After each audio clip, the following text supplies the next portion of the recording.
We're learning Zili Nishmas Etta Ahuva by Sakim Maseches Bechoros, Perek Beis Mishna Aleph. So both Mishna Aleph, Mishna Beis, and Mishna Gimel we've learned recently. Mishna Aleph is the same as Perek Aleph, Mishna Aleph, except over there we're talking about Pidyon Petach Hamar, and over here it's talking about Bechor Behemoth Torah. So we'll say it quickly.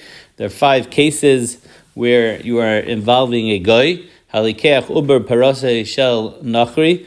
The mother belongs to a guy, and you're buying the uber, b'hamaychaloi or fakir, you're selling to him.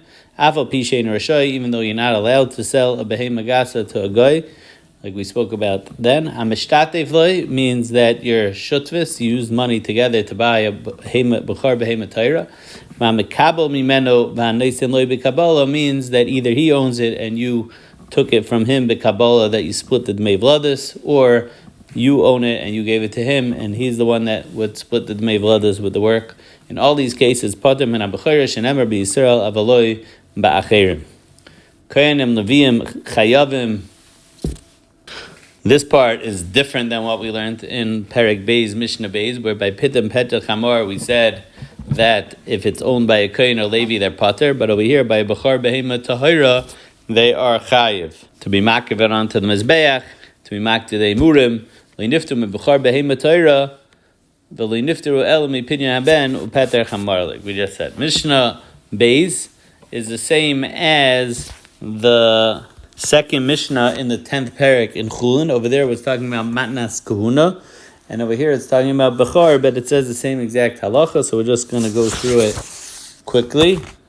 We said there are 7 halachas about Kodshim shekodam mum kavua lehegdeshin.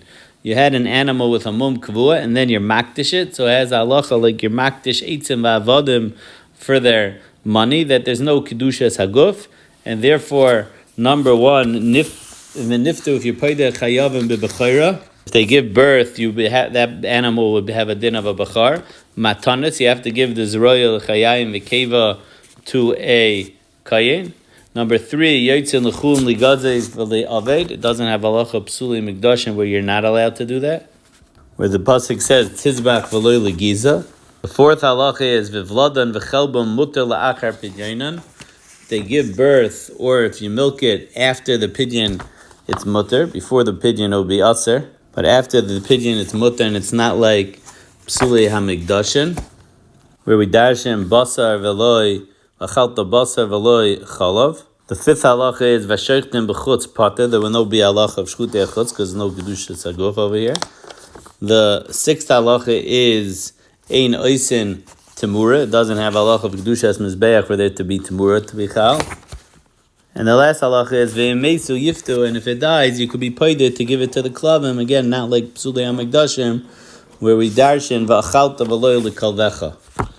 However, Zok the Mishnah, chutz min ha-bechor v'ha-meiser. By bechor and meiser, even though the mum was there before it had kedushas ha-bechor, but by bechor, berechem tola rachmana, it doesn't make a difference if it's a tam or a balmum, it's going to have kedushas bechor. If it's a tam, you bring it on the zbech. If it's a balmum, then it's nechel l'koyim b'mumay. And by meiser behema also, the pasuk says, li'yivaker bein toiv l'ra, there's no difference between whether it's a tam or a balmum.